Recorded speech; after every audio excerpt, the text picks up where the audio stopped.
अस्सलाम वालेकुम viewers, this is Ishan Akbar. अच्छा, इसमें वीडियो में मैंने लास्ट में वो कर तो दी है वीडियो एक्साइज और नादरा और पीएमडी के लिए। अब इसमें मुझे ये इशू आ रहा है कि मेरी पीएमडी वेरिफिकेशन जो है इस पर क्रॉस आ गया। इसकी वजह ये थी कि मैंने अपना जो मोबाइल नंबर है वो पोर्टेबल डाल दी, वो किसी और के नाम पे था, मतलब मेरे किसी दोस्त के नाम पे है। तो मैंने वो नंबर दे दिया, मुझे आइडिया नहीं था। तो ये जो नंबर है ये दोस्त के नाम पे है, तो उन्होंने पीएमडी वेरिफिकेशन का इशू बना दिया। अब इसकी करेक्शन के लिए मुझे वेट करना पड़ेगा कि मेरी एप्लीकेशन रिजेक्ट हो। अब देखें, इसमें सबसे जो बड़ी बात मैं वाज़ेह करना चाह रहा हूँ वो एक्साइज वेरिफिकेशन की है कि हुआ क्या बेसिकली कि मैंने जब अप्लाई करने का प्रोसीजर स्टार्ट किया तो सबसे पहले मेरे पास, मतलब एप्लीकेशन के बाद 21 दिन के बाद, 22 दिन के बाद मुझे ये आया कि जी आपकी एक्साइज वेरिफिकेशन जो है वो फेल हो चुकी है। इन मुझे ये तकरीबन 4 तारीख को, सॉरी 28 मार्च को पता चला कि मेरी एक्साइज वेरिफिकेशन जो है वो फेल हो गई है। मीन उसके सामने क्रॉस था यहाँ पे, इस टिक की जगह पे, एक्साइज तस्दीक आपकी नहीं हुई है, जैसे अभी पीएमडी के सामने क्रॉस है।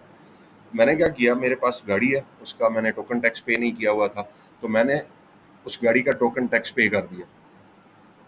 अब उस टोकन टैक्स पे करने के बाद, वो टोकन टैक्स मैंने 4 अप्रैल को पे किया और आज 9 अप्रैल है। तो कल मैंने स्टेटस चेक किया था तो एक्साइज वेरिफिकेशन और नादरा वेरिफिकेशन तो शो ही नहीं हो रहा था।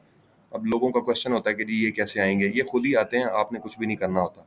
आपने एप्लीकेशन बस सही सबमिट करानी है। लास्ट वीडियो मैंने अपलोड किया है कि उसको किस तरह से अपने फॉर्म को फिल करना है। एक्साइज वेरिफिकेशन ऑटोमेटिकली ओके होगी जब मैंने टोकन टैक्स पे कर दिया, तो ये तो मसला क्लियर हो गया। इसी तरह से नादरा वेरिफिकेशन, जो जो मसला आप हल करते जाएंगे वो ऑटोमेटिकली ओके होता जाएगा। तो आप बस इसका ख्याल रखें कि आपके एक्साइज के अगर वेरिफिकेशन के सामने क्रॉस है तो उसको आपने जो भी मसला है उसको हल करना है। ये खुद ही सिस्टम इसको ऑटोमेटिकली डाटा जो है वो वेरीफाई कर देगा। नादरा का भी सेम सिनेरियो है। आप अगर फिंगरप्रिंट्स का इशू है तो वहाँ से कर लें, अगर डेट्स का इशू है तो फिर आपने इस फॉर्म को अपनी एप्लीकेशन के रिजेक्ट होने का वेट करना है। जैसे ही रिजेक्ट होगी उसके बाद आपने इसको दोबारा से सारी चीज़ें करेक्ट करके सबमिट कराना है। अब मुझे पीएमडी का इशू आ रहा है, पीएमडी वेरिफिकेशन का। इन्होंने मुझे पाकिस्तान माइक्रो फाइनेंस डिपार्टमेंट से मेरे लोन चेक करने थे। जैज़ कैश, इजी पैसा से मैंने कोई लोन तो नहीं ले रखा। अब इसके लिए चूँकि मेरा नंबर मेरे नाम पर रजिस्टर्ड नहीं है, इसलिए वो उसको चेक नहीं कर सकते। तो उसके लिए फिर अब ये ऑब्जेक्शन आ गया है। इसके लिए मुझे ये नंबर चेंज करना है, लेकिन अभी एडिटिंग का ऑप्शन नहीं है, इसको मैं एडिट नहीं कर सकता। तो उसके लिए मुझे वेट करना है कि ये मेरी एप्लीकेशन रिजेक्ट हो जाए। कोई ज़रूरत नहीं है आपको 1786 पे कॉल करने की या उनसे पूछने की, अपने आप को अपना टाइम ज़ाया करने की, खपाने की।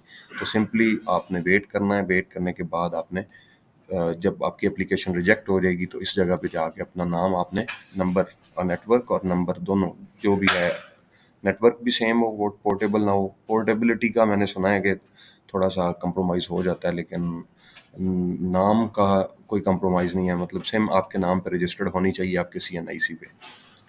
अच्छा, जब आप यहाँ पे नंबर अपडेट करेंगे ना और आप नेक्स्ट करते जा रहे हैं, save and next, save and next, तो फाइनल फॉर्म आ जाता है।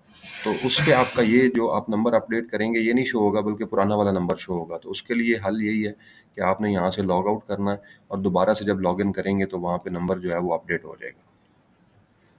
तो बस ये एक छोटी सी इन्फॉर्मेशन थी जो अपडेट मेरे पास आई है आज के दिन में, वो मैंने शेयर कर दी। 5 दिन के बाद मेरा स्टेटस एक्साइज वेरिफिकेशन का अपडेट हो चुका है।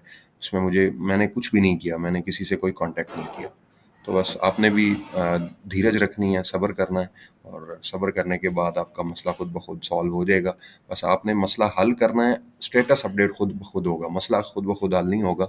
मसला आपने हल करना है। जी जो आ रहा है, आपको आइडिया होता है बंदे को खुद पर्सनली कि ये इशू आ रहा है। Thank you very much.